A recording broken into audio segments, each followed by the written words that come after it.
నమో శ్రీనివాసాయ నమః, నమో వెంకటేశాయ నమః. అందరికీ నమస్కారం అండి. ప్రతిరోజు రాశి ఫలితాలు తెలుసుకోవడానికి ఇంకా మన ఛానల్ సబ్స్క్రైబ్ చేసుకోకపోతే ప్లీజ్ సబ్స్క్రైబ్ చేసుకోండి. లైక్ చేసి మీ పూర్తి సపోర్ట్ మన శ్రీనివాస ఛానల్ కి ఇవ్వండి. ఈ వారం రాశి ఫలితాలలో గోచార్య రీత్యా వృషభ రాశి వారు ఎటువంటి శుభాశుభ ఫలితాలను పొందుతారో తెలుసుకోవడానికి ఈ మన వీడియోని ఎక్కడా స్కిప్ చేయకుండా చివరి వరకు చూడండి.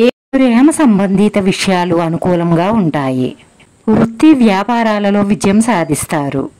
వైవాహిక జీవితంలో చిన్న చిన్న మనస్పర్ధలు ఉన్నా కానీ సంతోషంగా సాగుతుంది.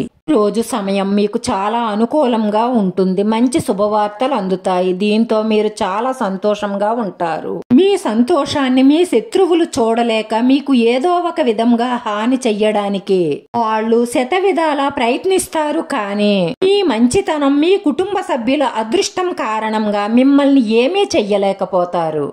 సమాజంలో మంచి పేరు ప్రతిష్టలు సంపాదిస్తారు. పెద్దవాళ్లు తీర్థయాత్రలపై మనసు నిలుపుతారు. భగవంతుడిపై భక్తి శ్రద్ధలతో ఉంటారు. మీరు ప్రారంభించిన ప్రతి పని కూడా పూర్తి చెయ్యగలుగుతారు. విద్యార్థులకు అనుకూలమైన రోజు. రాబడికి మించిన ఖర్చులుంటాయి. వివాహ శుభకార్య ప్రయత్నాలు ముందుకు సాగుతాయి. బరువు బాధ్యతలు, శ్రమ పెరుగుతాయి. రావలసిన డబ్బు ఆలస్యంగా చేతికి అందుతుంది. ఆదాయం పెంచుకునే ప్రయత్నాలు చేస్తారు. ఉద్యోగస్తులకు పనిభారం పెరుగుతుంది. అనవసరం ఖర్చులు బాగా పెరుగుతాయి. పట్టుదలతో పనులు పూర్తి చెయ్యడం మంచిది. వ్యాపారం లాభసాటిగా కొనసాగుతుంది. అయితే వ్యాపార భాగస్వాములతో సఖ్యత పెంచుకోవడం చాలా అవసరం. వివాదాలకు దూరంగా ఉండండి. బంధుమిత్రుల కారణంగా ఖర్చులు పెరగవచ్చు. భూములు కొనుగోలు చేస్తారు. ప్రయాణాలు వాయిదా పడతాయి. రోజు మిమ్మల్ని ఒక స్త్రీ మోసం చేసే అవకాశాలు ఎక్కువగా గోచరిస్తున్నాయి. కాబట్టి మీరు స్త్రీల పట్ల చాలా అప్రమత్తంగా ఉండవలసిన అవసరం ఎంతైనా ఉంటుంది. ఎందుకంటే మిమ్మల్ని ఏ స్త్రీ అయినా సరే ఈజీగా మోసం చెయ్యగలుగుతుంది. కష్టానికి తగిన ప్రతిఫలం ఉంటుంది.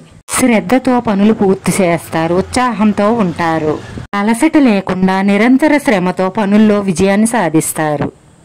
ఉద్యోగస్తులకు గుర్తింపు లభిస్తుంది. దానిలో బాధ్యతలు పెరిగినా సంతోషంగా స్వీకరిస్తారు. సమర్థవంతంగా పూర్తి చేస్తారు. స్నేహితులు, బంధుమిత్రుల సహాయంతో మీ పనులన్నీ పూర్తవుతాయి. రాను రాను సమాజంలో గౌరవ మర్యాదలతో సంతోషంగా జీవిస్తారు. కొత్త వస్తువులు కొనుగోలు చేస్తారు. స్థిరాస్తులపై ఉన్న వివాదాలు పరిష్కారం అవుతాయి. భూముల కొనుగోలుపై మనసు నిలుపుతారు. రావలసిన డబ్బు చేతికి అందక ఇబ్బంది పడతారు. దీనివల్ల కొన్ని పనులు వాయిదా పడతాయి. అనవసరమైన ప్రయాణాలు వాయిదా వేసుకోవడం మంచిది. ఈరోజు ఈ రాశివారి అదృష్ట సంఖ్య 5. ఈరోజు ఈ రాశివారికి కలిసొచ్చే రంగు గోధుమ రంగు. వీడియో నచ్చితే లైక్ చేయండి. మీ లైక్ మాకు ఎంతో విలువైంది. మీరు లైక్ చేయడం వల్ల ఈ వీడియో కొంతమందికి చేరుతుంది. నా శ్రీనివాస ఛానల్ ఆదరించండి. అందరికీ ధన్యవాదాలండి. నమో వెంకటేశాయ నమః.